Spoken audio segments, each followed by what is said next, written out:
All right, sassafras, let's get to the ring where the fucking bushwhackers are inside. How about the difference between these guys, huh? The stark difference between the Fantastics right out of Chippendales and the Bushwhackers right out of the fucking bush, or as they were known there, the sheep herders. And here's what's ironic. You said the sheep herders were right out of the bush. The Fantastics were too, right out of some bush. Usually that was the case, wasn't it? Here's my thing on the Fantastics. I do think they're one of the most underrated tag teams ever, but by the time they were here, they did just feel like another tag team to me. That's because they followed the Rock and Roll Express. That's right. And I feel like it was almost a race between the Rock and Roll Express, the Midnight Express, and the Fantastics. In my opinion, 3 almost equally good teams, but there had to be one odd man out, and unfortunately it was the Fantastics. Yeah, I agree with that. And of course, I guess Tommy Rogers has passed away a number of years ago. Still see Bobby Fulton had a lot of signings. He's as big a meathead as he always was. Love Bobby, but a meathead. Nothing wrong with being a meathead. Tell me what you mean, meathead. Well, wait a minute. Got to go back outside. All right, ladies and gentlemen, we're coming back outside. Of course, I'm not excited to be here because I have no fucking idea what's going on the inside. Old Tony Schiavone has stolen my job. I'm sending his ass to New York. Now, that sounds like a good idea to me, but about a year from now, that motherfucker's going to be at WrestleMania, and I'm going to be down here with this RoboCop bullshit. All right, let's see. All right, here we go. Total power. Motherfucker, they're attacking Ric Flair. I mean, they're attacking the Lugar. They're attacking the Lugar. And they're going to yank off his shit. What are they trying to do here? Oh, I don't remember this angle. This is terrible. This is absolutely terrible. And not only that, what color underwear does he have on? I guess we're going to find out, aren't we? So, hey, real talk here. Apparently, Luger was not sure that he could do it. So you're going to see J.J. Dillon's cutting him right now. Yes, he is. And this was, I believe, Luger's first blood that he got in the promotion for us. It was his first time doing it, and he felt more comfortable if JJ would just do it for him. So he just had him hold still and did it. And they told him to drink some coffee before and really get the blood going. The old Flair trick. And Flair's really kicking that fucker because he knew there were tight shots there. And the blood is all over the shirt, all over the forehead. It's a nice angle. It's a nice scene. It is old school Horseman, but it does feel a little weird. I mean, this is probably the first time we saw this promotion do these limo shots. That's our fucking third one, and we're only like a half hour into the show. Yep, good old school stuff, and unfortunately we're going to fuck this up with a match. I want to go back and talk about something that we got interrupted here a little bit. You said, why does the promotion not feel as cool as it felt in 1986? Right. And I said there was no Clash of Champions in 1986. I firmly believe that showing too many main event type matches on television exposes your business. Does that make sense to you? Yeah. Because you want to see, let's say you want to see the sheep herders, or you'd love to see Brad Armstrong wrestle Barry Windham. And they do all these great angles. They never touch each other. Then when you go see them, it may not be as good as what you thought it would be. So I think by showing main event matches, and those main event matches not being as good as you anticipated them being on TV, where everyone sees them, hurts your business. I often thought that. And I understand we're a TV business now. But I was really against main event matches on TV, and now thanks to the Clash of the Champions, 1986, we would have never shown matches like this on TV. Never. Well, what's fun to me is just observe sort of people watching, whether it's the wrestlers or the people in the crowd, like you talked about a minute ago, because we get lots of reaction shots here, which makes me think that there may have been some extra production people here from a standard television show, just because there are so many cutaway crowd shots like this. Is that fair to say? Well, no, here's what this was about. Tommy Edwards was big into that. And before Jim Crockett put his show on TBS, Tommy Edwards was never our director. We started going to TBS. Tommy became the director, and Tommy loved cutaway shots, crowd shots, to the point to where Jimmy got pissed off at him a lot. And even Flair would say, keep the camera. Remember some of those promos and on the old studios said, keep the camera on me? Flair would get pissed off at Tommy Edwards, too. Tommy Edwards went on to have a pretty good career with ESPN, but he thought the cutaway shots helped show the excitement. And you know what? He was right. We didn't think so back then because we were a wrestling arena company, but Tommy was right. It did help show the excitement. So you're going to see a lot more cutaway shots here in the Clash of the Champions that you would normally see, not see anywhere else. Well, what I was alluding to there is one of the things I found interesting is you do some cutaways to some signs, and there was, it's like the one of the, I don't know, maybe the most primitive sign ever we just saw. It's a white sign with a black marker, and it said New Zealand, ZELAND, thumbs with a thumbs down drawn, almost like it was a Yelp review. And then, USA thumbs up, like it was a Facebook like. And I don't know why, but that tickled me. Yeah. Well, it's before the signs, man. Can you imagine? And listen, I know the sheep herders were Billy Badass, but I don't think when if I was to really look at this and see these two teams for what they are here in June of '88, that I would have thought, these dudes in fatigues are going to go make much more money than the other guys. Yeah. How about it? I would have never guessed the sheep herders were going to go on to make more money and have more success in the wrestling business than the Fantastics.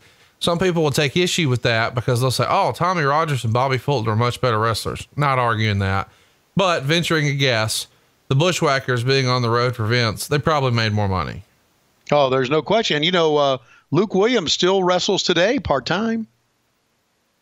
How old do you think he is now? I have to put that in your Google machine, but he is kind of like semi-retired and still active. Do you want to guess? He's probably pushing 70. 71. Yeah. You want to guess how old Butch Miller is? Butch is probably like 75, 76. 73. He'll be 74 this year. Okay. Did they ever get into the Hall of Fame? They did just a couple of years ago. It was a rare situation where Vince allowed somebody who needed a cane to come up there. Of course, Butch Miller is walking with the help of a cane, and that's not normally something that you see on a Hall of Fame stage. I don't know that anybody talks about that, but that's reality. Well, good. I'm glad they made it to the Hall of Fame because I loved them. Absolutely.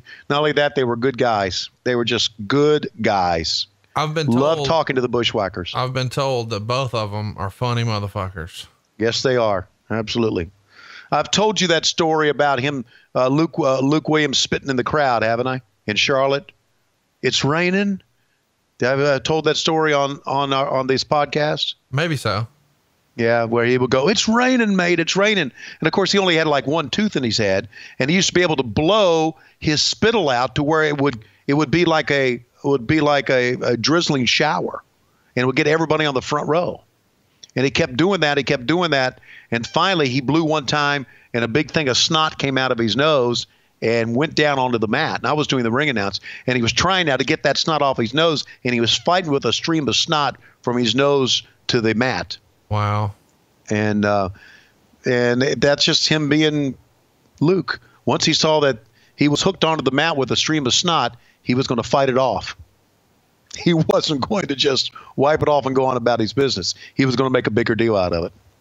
I mean, that's what you're supposed to do as a wrestler, right? I don't know. I don't know. You know, there's always like, I didn't see that much snot fly. Not like that. No, I didn't mean that. I just meant in terms of you take something that could be no big deal and you turn it into something bigger. Yeah, well, he did. Absolutely did. Loved Miami. Loved the fans. You know, we had a show at the Miami Beach Convention Center. Hunk, hunk, hunk. Hello, young lady. We had a show at the Miami Beach Convention Center years ago, too. And that's, of course, where Jackie Gleason became famous. So a lot of history there. And I told Lois, I said, you know, I'm going to end up moving to Miami in my older years. which are coming up rapidly. I was fixing to say, I mean, how much older are we fucking waiting, dude? You're 60. Well, okay. In another 13 years, I'll be Butch's age. So there, 13 years, a long time. You really think you want to live with Lois 13 more years? No, I didn't say I wanted to live with her down in Miami. I said I was going to live in Miami. Oh, we're going to get Medusa down there? Well, down where? Right. You know there. where. Yeah, there you go. Hey, hypothetically speaking, you're on a boat. There's a bad storm. You're on the big Black Hawk Express. And yeah, it's bad. And you've only got 2 life vests, and you put one on yourself, but you've only got 1 remaining. And both Francine and Medusa are on the boat. Yeah. You've got to choose one who gets the life jacket. Well, unfortunately, it's going to go on Bug, my dog, because he's with me everywhere I go, and he's going to survive, and they don't. I love Francine, I love Medusa, but Bug is going to survive. You're saving a dog with hepatitis. Yeah. I have it on good authority. Medusa does not have hepatitis. Really? Yeah. Can I ask you where you have that authority from? By the way, did you know where the James L. Knight Center in Miami, Florida? By the way, did you know that that's basically a concert hall, and that there's a stage back here, and the seating is just sort of shadowed in? I looked it up online. Capacity is about 4,500. Right. And I think we were only half full that night. Yeah, you can tell from the way it's lit, but either way, I did think this was like, I don't know, like a small arena show, and it's really more like a concert hall of sorts. I think also, if I'm right, the Miami Hurricanes played some basketball there too. And when they brought their basketball program back, and of course that's just that may not be right. I'm not sure. But yeah, so the dog makes it, the women don't. And where did you have on good authority that Medusa doesn't have hepatitis? Well, it doesn't matter now. You picked a hepatitis-ridden dog. Did I tell you I love Francine too? Did I ever let you know that? And I've never met her. I've never met Francine, but I just absolutely love her. I'm going to fix that. One day your doorbell's going to ring.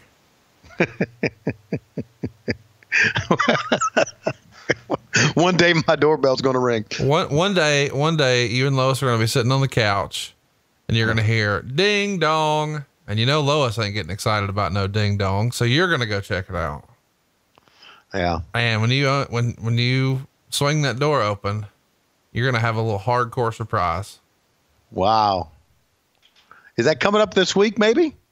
No, you got fucking baseball. You can't do that. I'll take a day off if I know somebody's going to show up at my door. What we need to do on Patreon? We need to have you and the Queen of Extreme FaceTime, so y'all can have your first video interaction with each other. Now I'm going to need you to promise that you'll keep your damn shirt on. Oh, listen, I will. Look, I'm 60 years old. Francine, you don't have to make that promise. If you want to take your shirt off, that's actually good for business. Patreon.com/WHW Monday. Patreon exclusive. Not promising that Francine's taking her shirt off, but promising that Tony won't. Yeah. Yeah. I don't. Hey, hypothetically, do you think Bug got hepatitis because the bushwhackers licked him? You know, it's a wonder that there wasn't more hepatitis in wrestling. I mean, listen, the bushwhackers or the sheep herders prior to that did a lot of blade jobs back in their days, man. Isn't it crazy to think about just how commonplace, the bloodletting was, and now, knowing what we know now. By the way, You were right. There's only 2,400 people here. The show drew a 4.8 rating on television. Yeah. I like this move. They did this before. Splash, another guy up, splash, another guy up. This was very inventive, very creative on behalf of the U.S. champs. By the way, those belts have been sold to private collectors many years ago and were 2 of my favorites. I love the red straps. I think that's super cool. Yeah, the red straps and the USA colored in red, white, and blue was a very colorful. It really popped. It stood out. I mean, if you're not going to have these guys walking around like jack-offs licking children, and you're not going to have them pouring blood out of their forehead, what are we doing with them here? I know. Exactly. You got to lick children like a bunch of jack-offs, or you got to blade. By the way, in hindsight, we talked about how blading doesn't age well. Man, running around licking kids does not age well. No, it doesn't. As a matter of fact, it's not aged at all. At the time, it didn't even cross my mind that was fucking weird or inappropriate. Like, not even a little bit. Probably not yours either, right? Well, no, because it was just the sheep herders, right? I mean, they were weird anyway. So you thought, yeah, those weird motherfuckers, that's what you do when you're weird. Well, Klondike Bill was weird. Tell me he wasn't running around licking kids. No. See, that's what I'm saying. Like, it's just weird because I don't really know Butch and Luke, but that didn't even strike me as weird back then. But now if there was a gimmick where on Monday Night Raw, a guy's walking to the ring and he just pulls over to the side instead of tagging fans, he's just like, give me that baby. I'm going to lick it. He'd be like, what the fuck are you doing?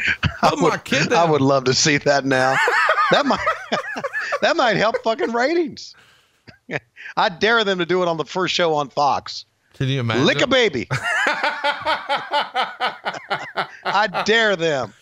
Oh my God. Go ahead, guys. Lick that baby. We're on Fox now. Billions of dollars. Lick. Good job. Get back in the ring. Lick that baby. Lick that baby. Lick that baby. That's going to be a fucking shirt too. We're cranking out a lot of shirts. No, it's not either. We ain't selling that fucking Well, shirt. Here's the deal. You don't know what we're talking about. Like, what if Francine said, hey, I can't do a Philly accent. I was going to try.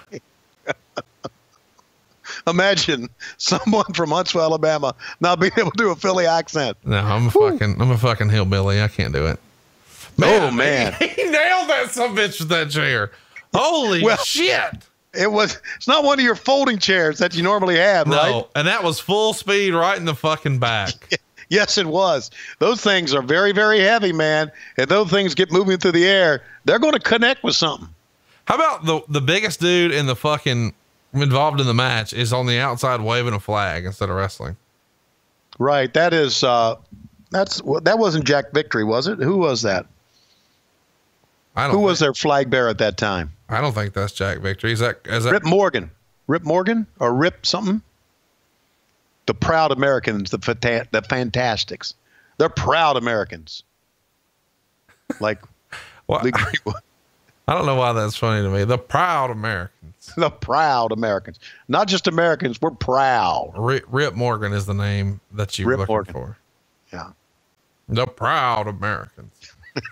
So I guess it's worth mentioning here that when they leave here, they're going to be on their way, of course, to the WWF. They start in December of 1988. This, of course, is June. So they're only going to be here a few more months. I think Clash of the Champions 3 might be one of their last major shots. That's in September.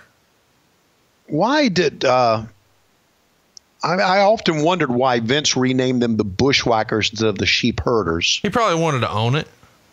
Yeah, that's probably right.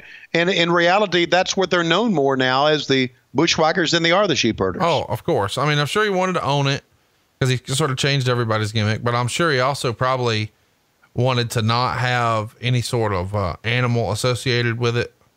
Right. Not necessarily like Jake the Snake Roberts. I'm saying like, right. Like a sheep. Right. Instead of that, and let's go with Bushwhackers and then give them, cause his dad was really big into like the different nationalities. So, he had Pedro and he had Bruno. And so he wanted like one of everybody. And so this gave him somebody from the down under, mate. Oh, yay. And then he gave them that walk that they did pumping their arms, which became a hell of a gimmick. Oh, as stupid as it was, man, that shit was over. Yes, it was. I guess, this is really a testament to me because I think a lot of fans, especially a few years after this, when ECW started to blow up, when guys would get a big sort of underground following and then as maybe hardcore wrestlers, and then they would go to the bigger companies, people would say, oh, you sold out. But sometimes You know, you do much better that way. Like, I think people could point at like the Sandman in ECW, badass, hardcore hack in WCW. Wah, wah, wah, wah. Right. But here, the sheep herders are pretty good. The bushwhackers printing money. So it may not have been as cool critically. I mean, there's no bloodbaths in the WWF with the bushwhackers, but holy shit, they were printing money. Right. And the fans are getting in with this match as well, too. Well, it's probably because a chair just shot into the fucking crowd and they're all worried about their lives. How about Bobby Fulton, man? He's moving like a cruiserweight. I know he is. Not a cruiserweight now, though, is he? He's probably one of the premier trainers and guys you want to learn wrestling from. If you're trying to learn your craft, you could sit under his learning tree. That's for sure. Yeah, let me ask you about this. That's 2 count only, by the way, 2 count. How many trainers are out there? Well, I mean, it seems to me like there's thousands of trainers out there, because we get another guy in MLW and say, well, he was trained by so-and-so, or he was trained by Larry Zbyszko. He was trained by Scott Hall. He was trained by Bobby Fulton. I mean, there must be tons of them. Yeah, I'm sure there are. I mean, you know, but a lot of those guys don't do it like full time forever. Like, I don't think, like, I know Dr. Tom, you know, Bruce's brother, he's probably one of the premier trainers in the history of the business, but I don't think he's like running a school 24/7. But you know, Ricky Morton's got a School of Morton. Does he really? Yeah. That reminds me, I have to call Ricky Morton on the phone. We should do it on Patreon.